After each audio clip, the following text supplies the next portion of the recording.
I feel like the creative process is not something that I have explored too much recently, and that is a damn shame. I feel like there's a general pressure in society to choose between academic work and artistic creative work. But why should these things be separate, I ask? Why can't we pull in elements of study from various fields of humanities into the creative work that we do? I think it makes the creative work better because, interdisciplinary stuff reasons. Are we going to intellectualize the creative process in this video? Probably. So let's set some goals. My goal is to use this fabric. I have this whole bolt of this. It's a printed chiffon, but it's gold. The other thing that I'm really fascinated by is historical silhouette, and this is something that I really want to try and play with some more in my work. I want to try and build some structure. Herein lies the rub. We have on the one hand a desire for structure, and on the other hand, a fabric that very much is not conducive to structure. This has been done so often in the past. The reason that these drapes and these pleats can stay the way that they stay is because there is a foundation layer holding everything in place. The third goal is to incorporate as many historical techniques as I can in a way that makes sense and in a way that I feel like is superior to the construction of the garment than, say, for example, taking a modern shortcut. We've defined goals, which I think can narrow the parameters for design inspiration. And in order to do that, I feel like we need to break out the mood boards. So the next essential step is, of course, to sit down and aggregate everything into one cohesive place where I can go to look at things at a glance. So there's this app called Milanote, which I've been using for pretty much all of my creative projects over the past year or so. And I am so thrilled that they are sponsoring this video, although, I would be talking about this app anyway, because that is part of the process.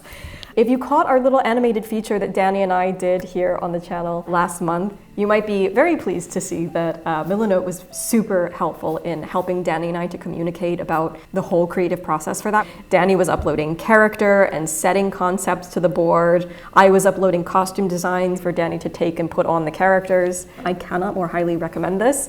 It's basically this simultaneous mood board / cork board / sketch pad / conspiracy board. You can just make it whatever you want it to be, and it is completely free. There are over 100 built-in templates to choose from if you don't fancy starting completely from a blank canvas.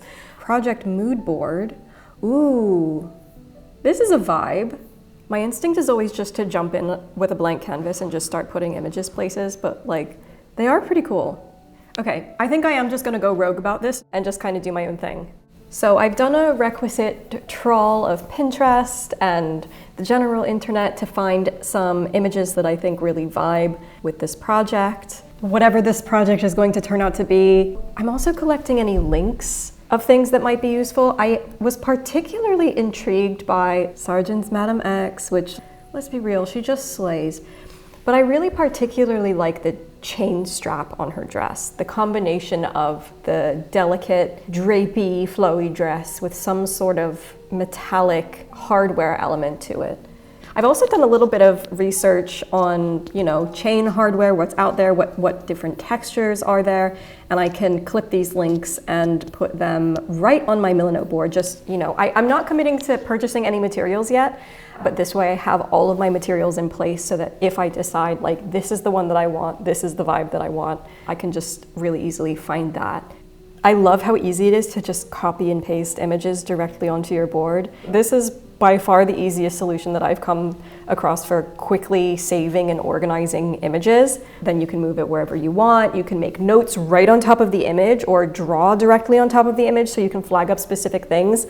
So for my projects, I like to focus on 3 different categories, and I like to have this reflected in my mood board or visualization of a project. The first category, or the first column I like to have, is the main vibe, or the inspirational bit that gets me to think about color, design, feeling, and the context that the garment will be seen in. And then I start to bring it to life in the second column by thinking about shape, silhouette, pattern cutting, basically all of the elements that bring the two-dimensional pattern into a three-dimensional garment. And then in the third category, I like to start thinking about materials, practical elements like fabrics, trimmings, any techniques that I'll need. So I found that I was really, because obviously we are working with a sort of brassy toned lame, that I was very drawn to a lot of gold work especially. That might be something that I might potentially play around with. If you feel like you need more space, you just zoom out until you drag something somewhere and then just gives you more space. It's really, this is my conspiracy board dream right here. I'm being drawn to a very specific color scheme that I can definitely see. So like for this one in particular, I remember photographing this little field of flowers. The autumnal color palette in particular was just so gorgeous. So we definitely have some themes here. We have sort of a golden autumn, almost like a harvest moon theme, which is what I've made the working title of this board. Okay, seeing everything very laid out, we've got a lot of contrast between drape and structure and soft and hardware, so I think we have some interesting things to play with here in terms of vibe. So I kind of have this idea of combining a pair of 18th century stays, which would cut off at the waist, but then to build in a pair of panniers into just a very small, not too assuming, and a very short pair of panniers. But what would happen if you build that into the stays? To the point where it kind of almost looks like a Victorian corset, but the body of the bodice itself is built like a pair, the cutting of it is a pair of 18th century stays. If I'm already incorporating the chains into this dress, I'm wondering if adding the gold work might just be too much metal and not enough of a surprise. I have an idea. What I'm gonna do is I'm gonna nest another board in here. So the gold work is all in another place. I'm not gonna look at it for this dress yet. We'll see what we have time for. I'm gonna share this board with my embroidery pals over at Hand and Lock, which you may have caught them in our past video on waistcoat embroidery. I can invite Hand and Lock to come and view this and just see if we can do something else to incorporate the gold work into this gown, or if it's just another project. Not to sound like I'm slipping back into advertising mode. Like, this really is such a useful tool that I use all the time, and I'm very, very pleased to be able to share this with you all. There is a link down in the description for you to sign up for your free Milanote account if you are so interested, and tell them I sent you. Okay, so now that I've got my head pretty solidly out of the vibe realm and into some practicalities, I think it is time to go sketch out a design.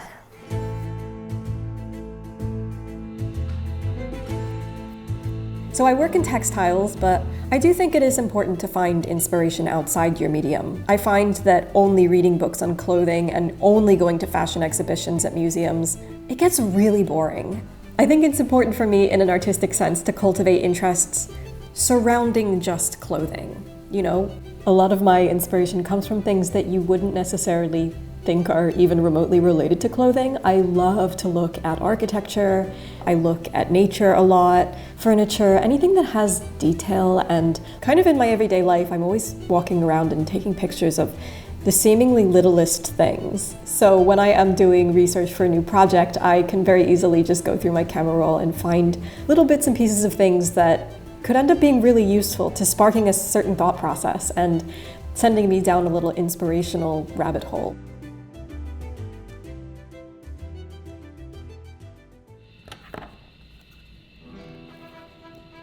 Whether for costume, for theater, or for modern fashion, understanding the original context of the garment, when it was worn, who it was worn by, why it was worn, any ways that it was adapted or layered. Not to say that the context has to be reproduced exactly, but understanding the context of why a garment was used in a specific situation, and as a result, why certain things are done the way that they're done, that can really help you understand where you can deviate and where you can play with the rules a little bit. Because if you have a different context for your garment, are there parallels between the contexts? Are there things that you can change in a way that feels very harmonious to the original as well as to its modern day function? Are there things that deliberately clash within the context? It's a really interesting sort of intellectual exercise in translating past garments into the present.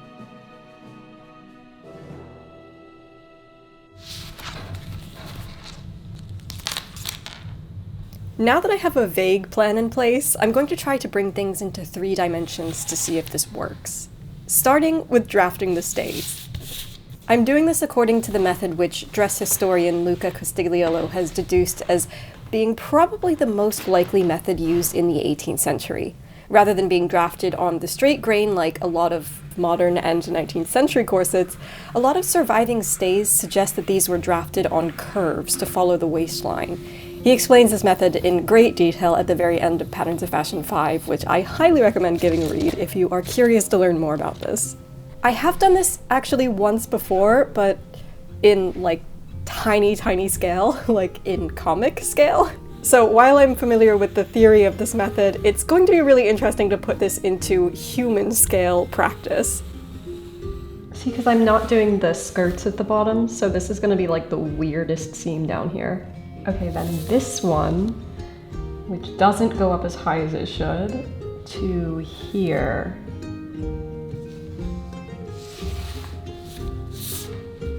No, here's where things get weird. Here is where things get weird. I'm sorry.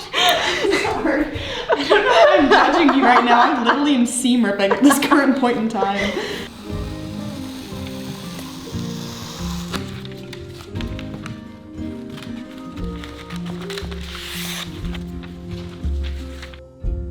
And once I've patterned, cut, and stitched together a mock-up from basic muslin, I'm going to mark out where my boning channels will go.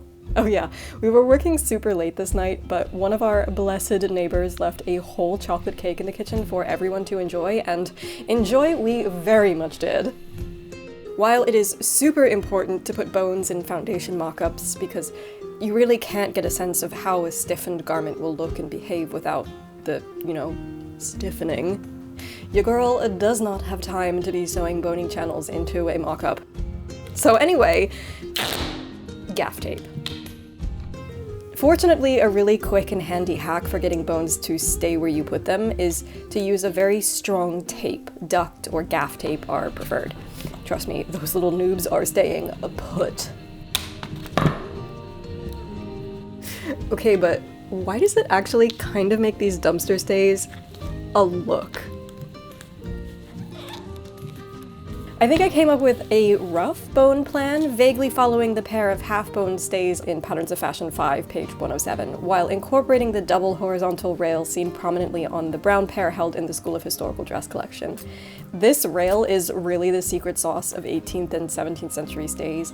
The amount of dimension it gives stays is just miraculous, and it really helps to hold the stays out and away from the upper body, so you have this really beautiful shape, but it doesn't compress your lungs and you can still actually breathe. You'll get to see this in action later, I promise. It is magical.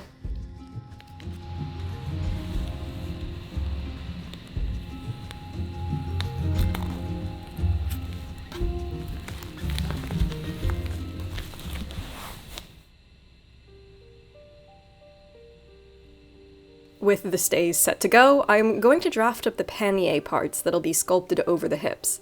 Sculptural elements that stand away from the body can be really difficult to draft because, you don't really have any form to drape over. So this process is made so much easier when you do have a shape to sculpt off of. So I'm configuring a rough, flared hip shape on the mannequin with some shoulder pads. The goal here for me is just to get a little bit of an extra kick, just to make the figure hypothetically look exaggerated, but still kind of in a more naturalistic way. I'm not going for full 18th century court panniers, but just playing with a little bit of illusion of drawing in the waist without actually touching the waist. It is immediately clear from putting the stays on the form that we need to do some alterations before we can move on to the hip draft. Mainly, I have got the waistline way too low, so I'm just cutting that higher so the stays will sit nicer over the panniers.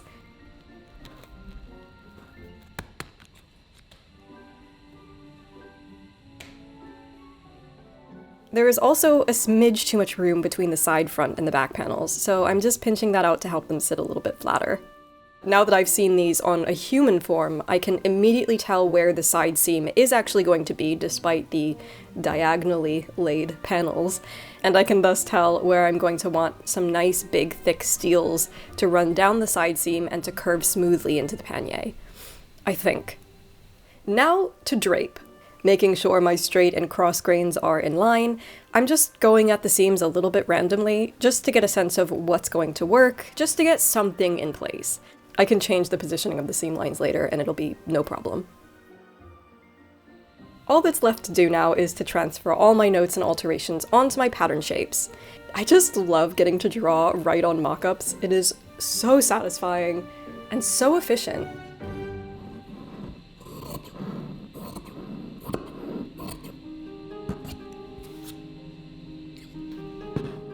Even if in the realm of fashion or in costume, one is not aspiring to achieve historical dress or historical inspiration or whatever, the study of historical textiles and historical crafts is still such a vitally important thing to do, I think, for any artist in the textile field. Because the hundreds, if not thousands of years of experimentation and technique development, to not study that and to not take advantage of all the discoveries humanity has made throughout all of history feels like just such an incredible waste of the mental effort and intelligence of generations of humanity.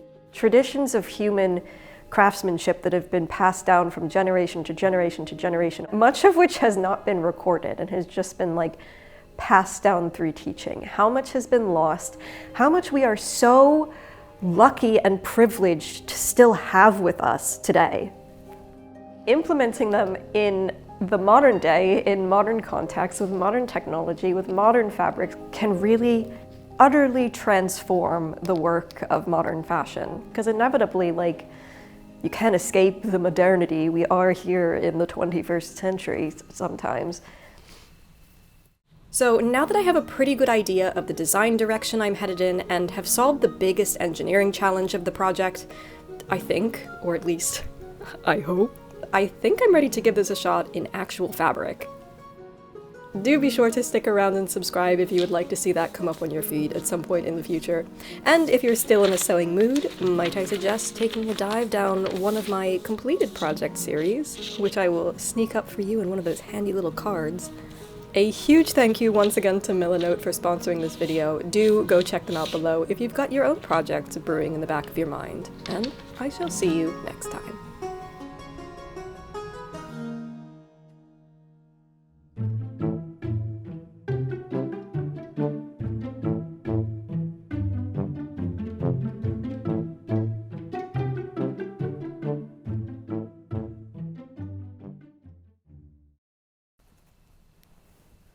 But first I might take a little nap.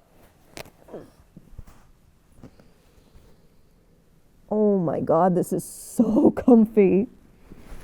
Oh my, I have just discovered a brand new favorite napping position.